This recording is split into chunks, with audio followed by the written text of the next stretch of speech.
In 1998, an American financier purchased a private island for $8 million. The 7.5-acre property was part of the U.S. Virgin Islands in the Caribbean. Its name was Little St. James. From the outside, it appeared almost like paradise: white sand beaches, lush greenery, and a mansion-like residence at its center. Luxury guest villas surrounded the property, along with 2 large swimming pools, a gym, and a helipad. But behind the image of paradise, a darker reality was alleged to exist. Neighboring island residents began referring to it as Pedophile Island. Allegations surfaced that girls between the ages of 12 and 17 were brought there and subjected to sexual abuse. Surrounded entirely by ocean, escape was said to be nearly impossible. One 5-year-old girl reportedly attempted to swim away.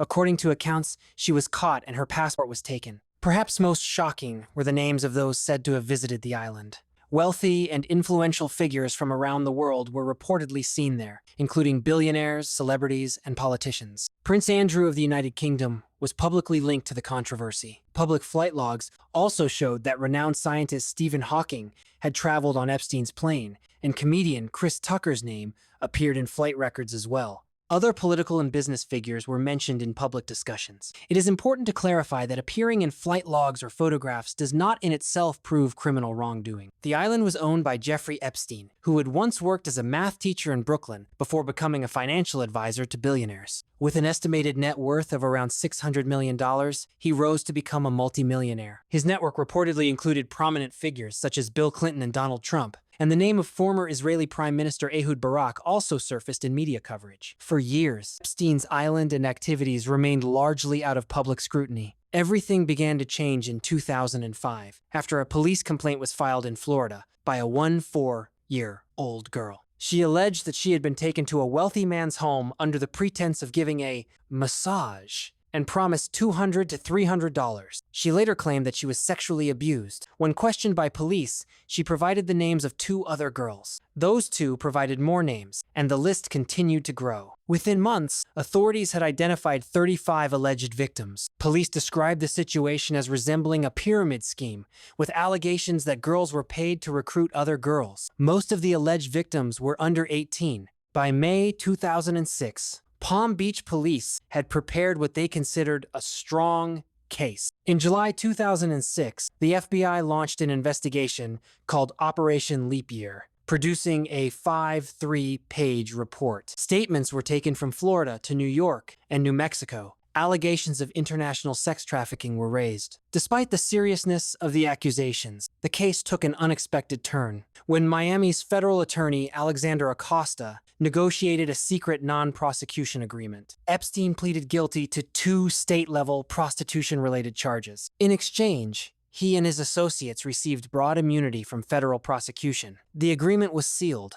and victims were not informed in a timely manner. In 2008, Epstein was sentenced to 18 months in jail. He was granted work release privileges, allowing him to leave jail for up to 12 hours a day, 6 days a week. He was released early in 2009 and lived for several years without major legal consequences. The case resurfaced due in large part to investigative journalist Julie K. Brown of the Miami Herald, who re-examined the evidence and interviewed numerous alleged victims. In November 2018, she published a series titled Perversion of Justice, identifying more than 80 potential victims. Public and media pressure intensified. In July 2019, Epstein was arrested again, this time on serious federal sex trafficking charges. On the 10th of August 2019, he was found dead in his jail cell. The official ruling was suicide. The Department of Justice later released statements and video evidence indicating that no unauthorized person had entered the area. Nonetheless, conspiracy theories spread rapidly, and the phrase, "Epstein didn't kill himself," became a widely repeated slogan. During the 2024 election cycle, Donald Trump pledged to release related files. After winning in 2025, public anticipation grew regarding further disclosures. However, the Justice Department stated